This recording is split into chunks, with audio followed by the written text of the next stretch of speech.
Selamat pagi semuanya. Kita hari ini memasuki materi baru ya. Ini merupakan materi terakhir kita di semester kedua.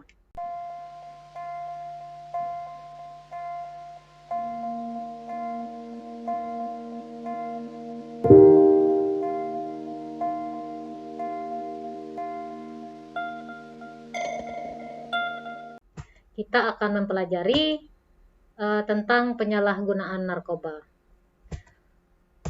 Kompetensi dasar dari materi kita adalah menganalisis berbagai peraturan perundangan serta konsekuensi hukum bagi para pengguna dan pengedar narkotika, psikotropika, zat-zat aditif atau yang disebut nafsa, dan obat berbahaya lainnya. Kemudian mempresentasikan berbagai peraturan perundangan serta konsekuensi hukum bagi para pengguna dan pengedar narkotika, psikotropika, dan zat aditif atau nafsa, dan obat-obat berbahaya lainnya. Ya, yang kita bahas untuk materi ini adalah segala macam semua tentang obat-obat terlarang. Kemudian, permasalahan akibat penyalahgunaan narkoba. Tujuan kita mempelajari materi ini adalah yang pertama, memahami berbagai peraturan perundangan serta konsekuensi hukum bagi para pengguna dan pengedar narkotika, psikotropika, dan zat-zat aditif atau yang disebut nafsa, dan obat berbahaya lainnya. Tujuan yang kedua, menjelaskan berbagai peraturan perundangan serta konsekuensi hukum bagi pengguna dan pengedar narkotika, psikotropika, zat-zat aditif atau nafsa, dan obat berbahaya lainnya. Tujuan yang ketiga adalah mempresentasikan berbagai peraturan perundangan serta konsekuensi hukum bagi para pengguna dan pengedar narkotika, psikotropika, dan zat-zat aditif atau yang disebut nafsa, serta obat berbahaya lainnya.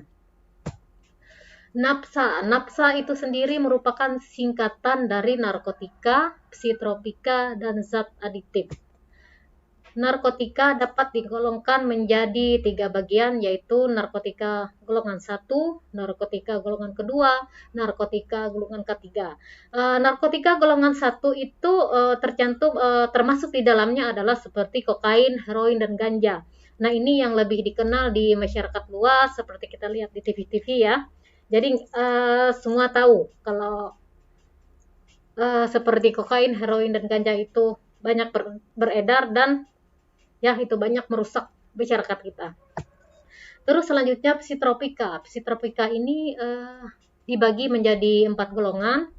Golongan pertama, kedua, dan ketiga. Yang lebih dikenal itu adalah golongan kedua yang seperti sabu-sabu dan ekstasi. Ini juga sudah merajalela lah di lingkungan masyarakat. Terus yang ketiga ini zat adiktif. Nah, zat adiktif ini yang ada yang kita konsumsi sehari-hari. Cuma di situ kan seperti yang pertama kafein. Nah, kafein ini kan terkandung di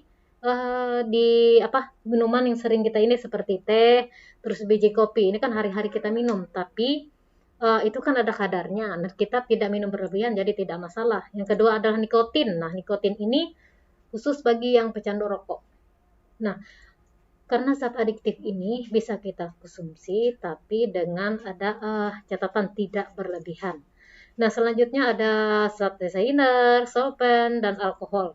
Nah, alkohol juga tidak asing lagi di masyarakat kita ya, semua pada tahu itu. Selanjutnya, peraturan perundangan tentang narkoba serta konsekuensi hukum bagi para pengguna dan pengedar. Ada landasan-landasan hukum tentang narkoba, ini ada beberapa ya. Yang pertama, Undang-Undang Nomor 8, Undang-Undang Nomor 5, Undang-Undang Nomor 7, terus Nomor 35, ada Impres Nomor 3, Kepres Nomor 17. Itu landasan hukum yang semua mengatur ya tentang para pengguna dan pengedar narkoba tersebut. Jadi, kita bisa mikir kalau sampai masuk ke situ banyak sekali landasan hukum yang bisa menjerat kita. Oke, selanjutnya kita ini membahas tentang aspek hukum narkoba. Aspek hukum narkoba itu ada beberapa. Yang pertama adalah Undang-Undang Republik Indonesia Nomor 5 tahun 1997 tentang psikotropika yang bunyinya demikian. Barang siapa secara tanpa hak memiliki, menyimpan dan atau membawa psikotropika dipidana dengan pidana penjara paling lama 5 tahun dan denda paling banyak 100 juta.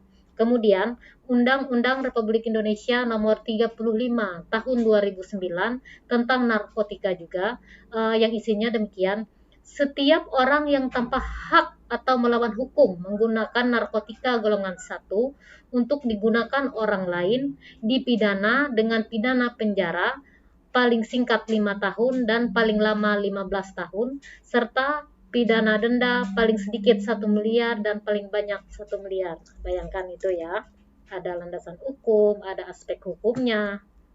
Selanjutnya, penyebab penyalahgunaan narkoba. Yang pertama adalah tahap-tahap penyalahgunaan narkoba. Yang pertama ya seperti coba-coba, mau ingin tahu, coba-coba, kemudian hiburan. Yang ketiga, berusaha untuk mendapat pengakuan, serta yang terakhir adalah pecandu berat. Nah, seperti coba-coba, ini kan mungkin kita penasaran, gimana sih rasanya? Terus si teman A bilang, oh begini, ini. Terus si B gini. Lalu kita ada rasa niat ingin mencoba. Gimana sih rasanya? Nah, itu mencoba hal-hal yang tidak bagus, yang sudah tahu tidak benar, ngapain merusak diri sendiri, ya kan? Nah, selanjutnya lah faktor penyebab.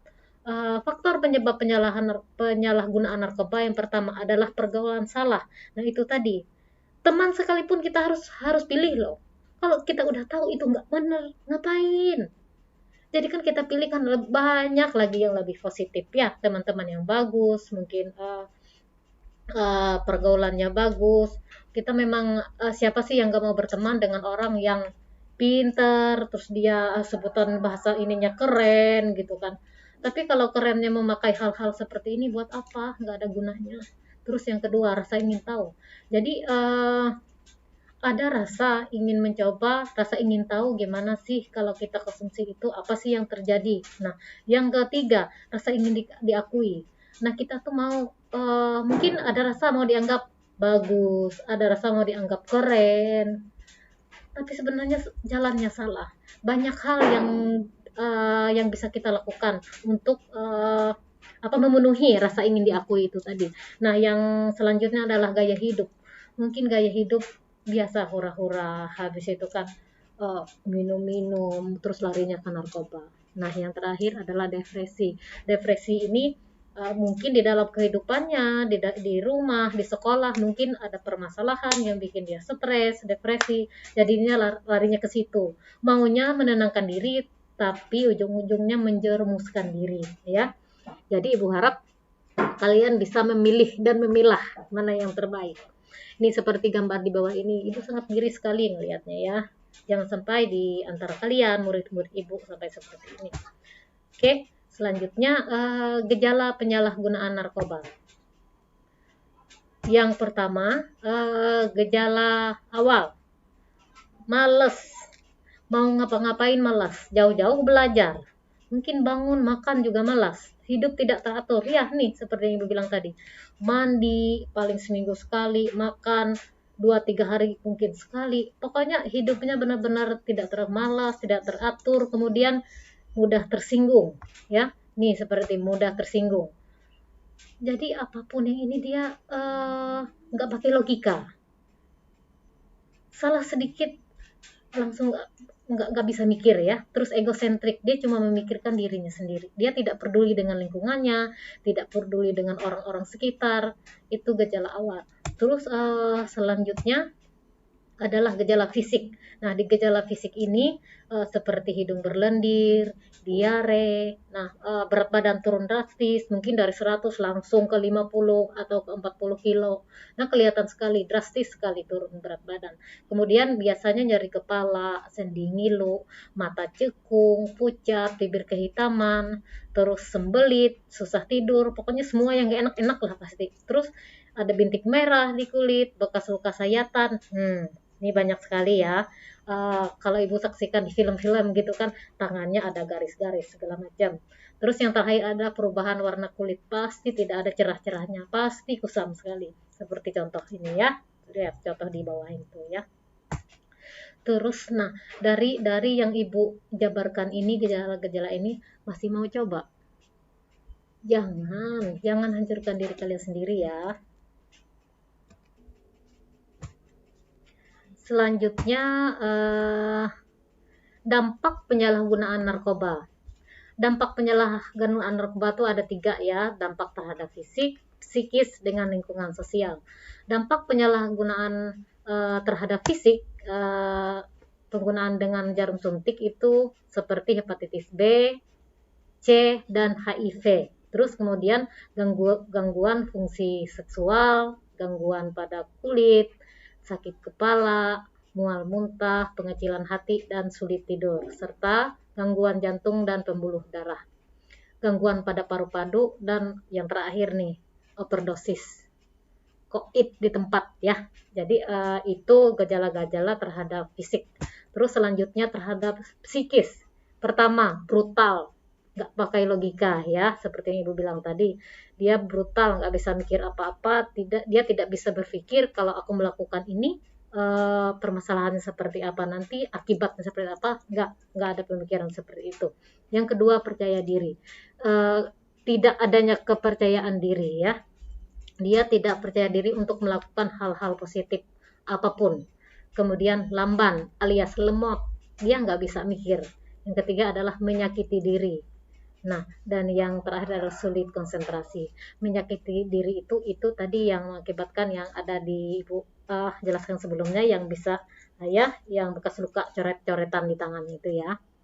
Terus selanjutnya dampak penyalahgunaan terhadap lingkungan sosial. Nah, di sini yang pasti ya, pendidikan terganggu. Tidak mungkin kalau sudah malas, brutal, lamban, dia tidak mungkin akan mengikuti pembelajaran di sekolah atau di mana-mana secara bagus ya. Nah, itu pasti akan merusak masa depannya sehingga masa depannya jadi suram. Yang kedua, merepotkan dan menjadi beban keluarga ya. Oleh kenapa tidak ada orang tua yang mau anaknya tidak seperti orang lain, mengasingkan diri, terus pendidikannya terganggu. Semua orang tua pasti mau anak-anaknya sukses ya. Jadi tentunya apabila kita terkontaminasi dengan narkoba ini, kita pasti merepotkan dan menjadi beban keluarga ya. Nah, yang ketiga adalah gangguan mental, antisosial, asusila, dan dikucilkan di lingkungan. Ya, itu kan jadi beban dari keluarga tadi, sehingga kita si penderita atau si yang ini narkoba ini tadi, dia pasti dikucilkan di lingkungannya. Oleh kenapa? Karena dia sudah merusak dirinya sendiri dan keluarganya. Oleh kenapa? Pasti orang-orang akan maunya si penderita ini pasti maunya mengurung diri, antisosial. Dia tidak bisa bergaul, tidak bisa membaur dengan orang lain. Oke. Selanjutnya, pencegahan penyalahgunaan narkoba. Ada beberapa kiat menghindari penyalahgunaan narkoba. Yang pertama, membiasakan diri berpola hidup sehat. Ya, berpola hidup sehat itu tentunya kita dari pergaulan, bisa pergaulan dengan lingkungan yang sehat, kemudian menghindari tindakan yang tidak bermanfaat, terus belajar dengan sungguh-sungguh, bererat diri dengan keimanan, ikut kegiatan di lingkungan yang keagamaan kan banyak, itu bisa diikuti di saat kita ada waktu luang atau tidak berbarengan dengan kegiatan-kegiatan yang lain. Terus menolak pujukan teman menawarkan narkoba. Nah, di sini yang poin pentingnya. Di saat masa-masa seperti kalian ini, kan kita berteman luas nih. Cuman ada sebagian yang pergaulannya lebih bebas. Nah, di situ mereka yang bisa ngajak. Coba, saya udah coba loh, rasanya gini-gini, enak loh. Jadi kita penasaran. Nah, dari bujukan itu kita bisa menolak. Kenapa? Kita kan udah tahu bahwa itu tidak bagus dan tidak benar, ya. Kemudian mengisi waktu luang dengan kegiatan bermanfaat. Nah, yang namanya pasti ada, yang namanya kita sesibuk apapun pasti ada waktu luang ya. Terus tugas-tugas dari sekolah juga pasti bisa diselesaikan asal kalian bisa mengatur waktu. Nah, waktu-waktu luang tersebut kita isi dengan hal-hal positif, bisa berolahraga, bisa kita beribadah, dan lain-lain. Oke, terus ini Ibu kasih dari materi yang Ibu jelaskan tadi, ini Ibu kasih ada beberapa tugas ya. Nanti hasilnya silahkan dikirim ke GCR ya. Ibu tunggu linknya sudah Ibu share di WA grup kita. Selanjutnya dari penjelasan Ibu, bagaimana? Apakah ada yang masih mau coba-coba? Yang mau katanya keren itu tadi? Ada?